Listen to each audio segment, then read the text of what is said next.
वक्फ board पहुँचे हैं। हम इसीलिए यहाँ पे पहुँचे हैं क्योंकि वंस ए वक्फ ऑलवेज वक्फ बोल के सुप्रीम कोर्ट की लोअर बेंच ये ऑर्डर दी थी, जो आज इस ऑर्डर का और इस अल्फाज का कोई मायने नहीं है, ख़त्म हो चुका है।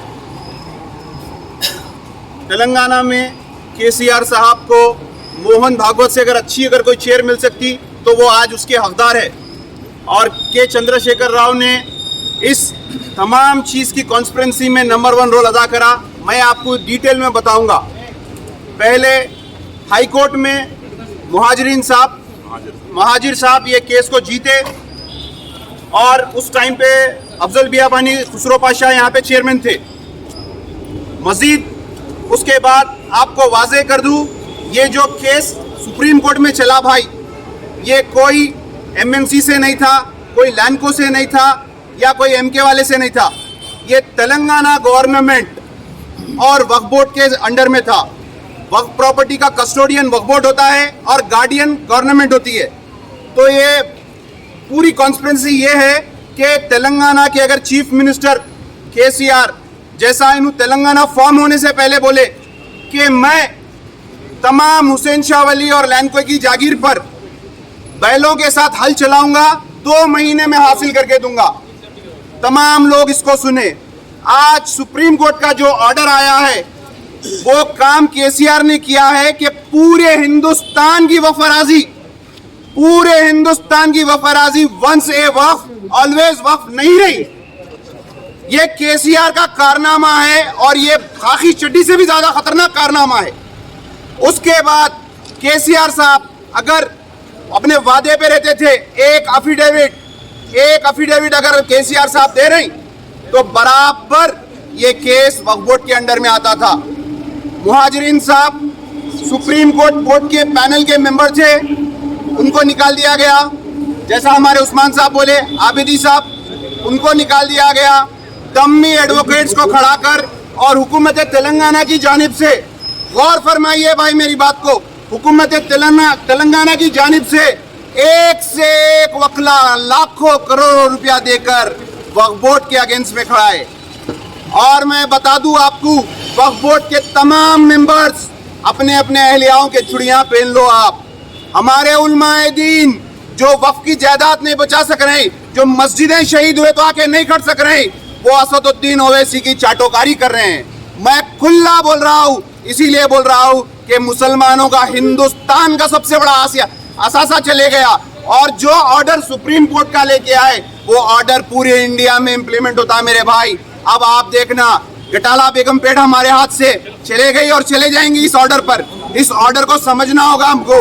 और असदुद्दीन ओवैसी साहब महात्मा गांधी बैरिस्टर थे, हिंदुस्तान हासिल करे। आप क्या हासिल करे बैरिस्टर होके? आप वक्फ बोर्ड के लिए आप क्या करे बताइए? आप कुछ नहीं करे, आपके एमएलए कुछ नहीं करे। आप केसीआर से बात कर सकते थे। ये कोई लगड़ापति राजगोपाल का केस नहीं था, ये कोई एमके वाले का केस नहीं था, ये डेलॉइट वाले का केस नहीं था, ये हुकूमत का केस था जिसके साथ आप है। और बात करूं साहब 2 मिनट, जिसके साथ आप थे, मैं समझा रहा हूं पब्लिक को समझना जरूरी है। जिसके साथ आप थे, आप मुशायरा करें, आप चीफ मिनिस्टर के साथ वास्ते मुशायरा करें, आप असेंबली में बताइए एक जायदाद, आप कौन सी एक जायदाद बचाए? एक जायदाद यही अजीज पाशा आके बराबर धरना दे रहे, यही उस्मान अल-हाजरी, यही तमाम लोग आके धरना दे रहे। उलमाए दीन आपका काम है, आप हमारे सर का ताज है। आप क्या कर रहे हैं? आप किस मुकाम पे है? वक्फ बोर्ड के बोर्ड मेंबर्स कभी आज तक कोई अवाम उस्मान खान को देखेंगी, उस्मान अल-हाजरी को देखी होंगी, तमाम लोगों को देखेंगी वक्फ के लिए बचाने के लिए। वक्फ के बोर्ड मेंबर्स को भी नहीं पहचानते कोई। कहाँ है वक्फ के बोर्ड मेंबर्स? सुप्रीम कोर्ट में केस कौन डाले? के चंद्रशेखर राव की गवर्नमेंट, तेलंगाना गवर्नमेंट मंसूबाबंद मुसलमान जायदादों को अंदर कर रही है। बात करने दो साहब। रिव्यू में ये हमारा कॉन्स्टिट्यूशनल राइट है, फ्रीडम ऑफ स्पीच है हमारे। रिव्यू में कुछ होने वाला नहीं है। रिव्यू में क्या सुप्रीम कोर्ट का जज एक जज दूसरे जज को बोलेगा कि तुम गलत दिए, मैं गलत दिया? पूरे पॉइंट्स पे बहस हो चुकी है। एक एफिडेविट डालना था तेलंगाना गवर्नमेंट की जानिब से, एक एफिडेविट जो केसीआर वादा करा था जो केसीआर वादा करा था, ये बोल के वादा करा था कि मैं तमाम वक्फ की जायदादों को हासिल करूंगा, उस पे मुशायरा हुआ था। एक तरफ मुशायरे में अकबरुद्दीन ओवैसी थे, एक तरफ केसीआर अपनी वाहवाही कर रहे थे।